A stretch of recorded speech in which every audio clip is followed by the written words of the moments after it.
Hello, students and parents, and welcome to Pep Talk Info. ನಾನು ನಿಮ್ಮ teacher Nagabharana. So ಈಗ C E ಟಿಲಿ ನೀವು 5000 rank ಒಳಗೆ ಬರೋದು ಹೇಗೆ ಅಂತ ಎಲ್ಲ ಸ್ಕೆಚ್ ಹಾಕ್ಕೊಂಡಿದ್ದೀರಾ, ಕರೆಕ್ಟ್?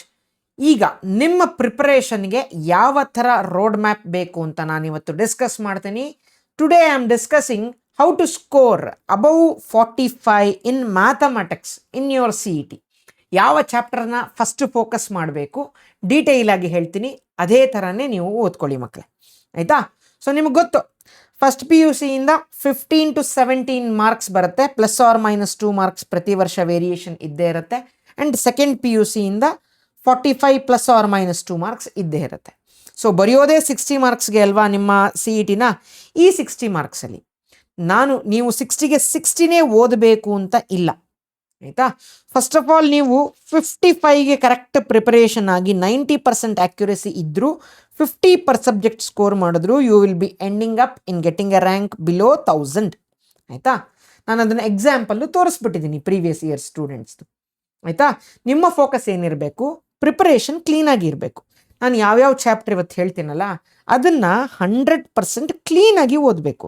ನೀವು ಅರ್ಧಂಬರ್ಧ ಓದುವಂಗಿಲ್ಲ. ಸಿ ಇ ಟಿಗೆ ಮಾತ್ರ, ಬೋರ್ಡ್ ಎಕ್ಸಾಮ್ಗೆ ಬರೀ ಇಂಪಾರ್ಟೆಂಟ್ ಓದ್ದಂಗೆ ಮಾಡಬೇಡಿ, okay?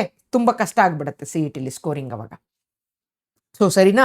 So first C E ಟಿಲಿ ಚೆನ್ನಾಗಿ ರ್ಯಾಂಕ್ ತೆಗೆಯೋದಕ್ಕೆ ಫಸ್ಟು ಬೋರ್ಡ್ಸಲ್ಲಿ ತುಂಬ ಚೆನ್ನಾಗಿ ಮಾರ್ಕ್ಸ್ ಬರಬೇಕು. ಸೊ ಈ ವರ್ಷ ಯಾರ್ಯಾರು ಫ್ರೆಷರ್ಸ್ ಓದ್ತಾ ಇದ್ದೀರಾ, ನಿಮಗೆ ಆಪ್ಷನ್ ಇದೆ ಬೋರ್ಡ್ಸಲ್ಲಿ ಚೆನ್ನಾಗಿ ಮಾಡೋದು. ಬಟ್ ಡ್ರಾಪರ್ಸ್ಗೆ ಅದು ಆಪ್ಷನ್ ಇಲ್ಲ, ನೀವು ಸಿ ಇ ಟಿಲೇ ಚೆನ್ನಾಗಿ ಮಾಡಬೇಕು. ಸೊ ಈಗ ನಮ್ಮದು 2 ಬ್ಯಾಚ್ ಇದೆ ಸಿ ಇ ಟಿಗೆ. So physics, chemistry and mathematics. So ನಿಮಗೆ ಇಂಡಿವಿಜುವಲ್ ಟೀಚರ್ಸೇ ನಿಮಗೆ ಪಾಠ ಮಾಡ್ತಾರೆ. ಆ್ಯಂಡ್ ಈ 2 ಬ್ಯಾಚಲ್ಲೂ ನಾವೇನು ಮಾಡಿದ್ದೀವಿ ಅಂದರೆ, ಸೊ ನಿಮಗೆ ಲಿಮಿಟೆಡ್ ಟೈಮಲ್ಲೇ ಕಂಪ್ಲೀಟ್ ಸಿ ಇ ಟಿನ ಮ್ಯಾನೇಜ್ ಮಾಡುವಂಥದ್ದು ಇದು 2 ಬ್ಯಾಚು. ಇದರಲ್ಲಿ teaching, mock test, formula sheet, doubt clarification ಈ ಬ್ಯಾಚಲ್ಲಿರುತ್ತೆ. ಅದ್ರ ಜೊತೆಗೆ ಕೌನ್ಸಿಲಿಂಗು, ನಿಮ್ಮ ಇಂಜಿನಿಯರಿಂಗ್ ಅಡ್ಮಿಷನ್ವರೆಗೂ ಸಪೋರ್ಟ್ ಬೇಕು ಅಂದರೆ ಅದು ಈ ಬ್ಯಾಚಲ್ಲಿ ಸಿಗತ್ತೆ. So let's start. ಈಗ ಮ್ಯಾಥಮೆಟಿಕ್ಸಲ್ಲಿ ಫಸ್ಟ್ ಯಾವ ಚಾಪ್ಟರ್ ಮೇಲೆ ನೀವು ಫೋಕಸ್ ಮಾಡಬೇಕು, ಆಯಿತಾ? ಸೊ ಇದರಲ್ಲಿ ಸ್ವಲ್ಪ ಹೈಲೈಟಿಂಗ್ ಸ್ವಲ್ಪ ಇಶ್ಯೂ ಆಗಿದೆ, ನಾನು ಹೇಳ್ತಾ ಹೋಗ್ತೀನಿ, ಅದೇ ಆರ್ಡ್ರಲ್ಲಿ ಓದ್ತಾ ಹೋಗಿ. ಫಸ್ಟು ಸುಲಭಕ್ಕೆ ಸ್ಕೋರ್ ಮಾಡೋಕ್ಕಾಗೋದು ಮ್ಯಾಟ್ರಿಸಸ್ಸಲ್ಲಿ, ಡಿಟರ್ಮಿನೆಂಟ್ಸಲ್ಲಿ, ಕಂಟಿನ್ಯೂಟಿ ಡಿಫ್ರೆನ್ಷಿಬಿಲಿಟಿಲಿ, ಇಂಟಿಗ್ರಲ್ಸಲ್ಲಿ, differential equation, vector algebra, 3D geometry and probability. ಇದನ್ನು first phase no matter what, ಬೇರೆ ಯಾವ ಚಾಪ್ಟರ್ಸ್ ಓದೋಕ್ಕಾಗುತ್ತೋ ಆಗಲ್ವೋ, ಇಷ್ಟು ಚಾಪ್ಟರ್ನ ಫಸ್ಟ್ ಕಂಪ್ಲೀಟ್ ಮಾಡಲೇಬೇಕು ನೀವುಗಳು, ಆಯಿತಾ?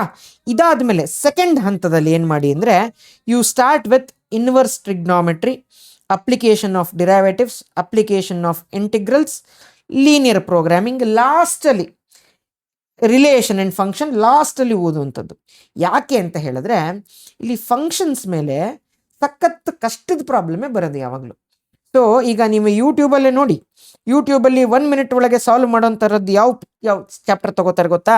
ಇಂಟಿಗ್ರಲ್ಸು, ಕಂಟಿನ್ಯೂಟಿ ಡಿಫ್ರೆನ್ಷಿಬಿಲಿಟಿ, ಅಪ್ಲಿಕೇಶನ್ ಆಫ್ ಇಂಟಿಗ್ರಲ್ಸು, ಇದೇ ಥರದ್ದನ್ನೇ ತೋರಿಸ್ತಾರೆ. ಆದರೆ ಇಲ್ಲಿ ಫಂಕ್ಷನ್ಸ್ ಅಂತ ಏನಿದೆ, ಫಂಕ್ಷನನ್ನು ಸಾಲ್ವ್ ಮಾಡೋದಕ್ಕೆ ಸ್ವಲ್ಪ ಮ್ಯಾಥಮೆಟಿಕ್ಸ್ ಸ್ಕಿಲ್ಸು ಸ್ವಲ್ಪ ಜಾಸ್ತಿನೇ ಇರಬೇಕು, ಆಯಿತಾ? ಆ್ಯಂಡ್ ಇದರಲ್ಲಿ ಡೈರೆಕ್ಟ್ ಕ್ವಶನ್ಸ್ ಬರೋದಿಲ್ಲ, ಫಂಕ್ಷನ್ಸ್ ಮೇಲೆ ಸ್ವಲ್ಪ ಕಷ್ಟದ್ದೇ ಬರುತ್ತೆ 100%. ನೀವು ನೋಡಿ ಯೂಟ್ಯೂಬಲ್ಲೂ ತೆಗೆದು ನೋಡಿ, ಫಂಕ್ಷನ್ಸ್ ಮೇಲೆ ಯಾರು ಜಾಸ್ತಿ ಪ್ರಾಬ್ಲಮ್ನೇ ಮಾಡೋದಿಲ್ಲ. ಯಾಕೆಂದರೆ ಅವ್ರಿಗೆ ಗೊತ್ತು ಅದನ್ನು ಹಾಕಿಬಿಟ್ರೆ ಇದಕ್ಕೆ ಯಾಕೆ ಶಾರ್ಟ್ಕಟ್ ತೋರಿಸಿಲ್ಲ ಅಂತ ಎಲ್ಲರೂ ಕೇಳ್ತಾರೆ, ಆಗಲ್ಲ ಅದಕ್ಕೆ. ಆಯಿತಾ? ಸೊ ಈಗ ಫಸ್ಟ್ ಪಿ ಯು ಸಿಲಿ ಏನು ಓದಬೇಕು ಹಾಗಾದರೆ? ಫಸ್ಟ್ ಪಿ ಯು ಸಿಲಿ ಇಲ್ಲಿ ಹೈಲೈಟ್ ಮಾಡಿರೋದು ಸ್ವಲ್ಪ ಚೇಂಜಸ್ ಇದೆ, ನಾನು ಹೇಳ್ತೀನಿ. ಫಸ್ಟು ಕಾನಿಕ್ ಸೆಕ್ಷನ್ ತುಂಬ ಹೈ ವೇಟೇಜ್, ಅದು ಸ್ಟ್ರೈಟ್ ಲೈನ್ಸು. ಅದಾದಮೇಲೆ ಟ್ರಿಗ್ನಾಮೆಟ್ರಿಕ್ ಫಂಕ್ಷನ್ಸು. ಟ್ರಿಗ್ನಾಮೆಟ್ರಿಕ್ ಫಂಕ್ಷನ್ಸ್ ನಿಮ್ಗೆ ಈಸಿ ಆಗುತ್ತೆ, ಯಾಕಂದರೆ ಇನ್ವರ್ಸ್ ಟ್ರಿಗ್ನಾಮೆಟ್ರಿ ಈ ವರ್ಷ ಇದೆಯಲ್ಲ, ಸೊ ಟ್ರಿಗ್ನಾಮೆಟ್ರಿಕ್ ಫಂಕ್ಷನ್ಸು ಈಸಿ ಇರುತ್ತೆ. ಸೊ ಇದೆರಡು ಓದಿ, ಅದಾದಮೇಲೆ ರಿಲೇಷನ್ ಇನ್ ಫಂಕ್ಷನ್ನು ಓದಿ, ಓಕೆ? ಅದಾದಮೇಲೆ next binomial theorem. So first ಅದಾದಮೇಲೆ complex numbers important, okay? So ಇಷ್ಟು ಚಾಪ್ಟರ್ ಓದಿದ್ರೆ more than sufficient from your first P U C in the first place. Time ಇದ್ದರೆ ಇಷ್ಟನ್ನು ಓದಿ, ಟೈಮ್ ಇಲ್ಲದೆ ಇರೋರು ಸೆಕೆಂಡ್ ಪಿ ಯು ಸಿನೇ ಫುಲ್ ಓದ್ಕೊಳ್ಳಿ ಫಸ್ಟು. ಅದಾದಮೇಲೆ ಇದರಲ್ಲಿ ಎಷ್ಟಾಗುತ್ತೋ ಅಷ್ಟು ಓದಿ. ಅದಾದಮೇಲೆ ಎಲ್ಲಾದರೂ ನನಗೆ ಇನ್ನೂ ಚೆನ್ನಾಗಿ ಪ್ರಿಪರೇಷನ್ ಆಗಿದ್ದೀನಿ ಅಂತ ಹೇಳಿದವರು, ಅದಾದಮೇಲೆ you go with set theory ಬೇಡ, ಯಾವುದು ಗೊತ್ತಾ? ಒಂದೇ ಒಂದು ನಿಮಿಷ. ಲಿಮಿಟ್ಸ್ ಆ್ಯಂಡ್ ಡಿರೈವೇಟಿವ್ಸ್ ಬೇಕಾದರೆ ನೋಡಿ, ಆಯಿತಾ.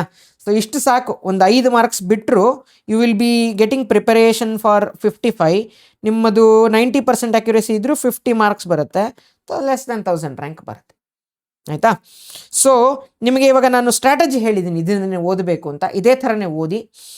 ಇನ್ಫ್ಯಾಕ್ಟ್ ನಿಮಗೆ ಟೀಚಿಂಗಲ್ಲೇ ಬೇಕು ಅಂತಾದರೆ you can enroll to our batches. ಎಲ್ಲಿ ಎನ್ರೋಲ್ ಆಗಬೇಕು ಅಂದರೆ ಫಿಸಿಕ್ಸ್ ಪೆಪ್ ಟಾಕ್ ಅಂತ ಆ್ಯಪ್ ಇದೆ. ಈ ಆ್ಯಪಲ್ಲಿ 2 ಬ್ಯಾಚು ಅವೈಲೇಬಲ್ ಇದೆ. ಫೋನ್ ನಂಬರ್ ಕೊಟ್ಟಿರ್ತೀನಿ, you can contact me for more details, ಆಯಿತಾ. So that's it for this video guys. This is your teacher Nagabharana signing off with a smile. I will meet you guys in the next video.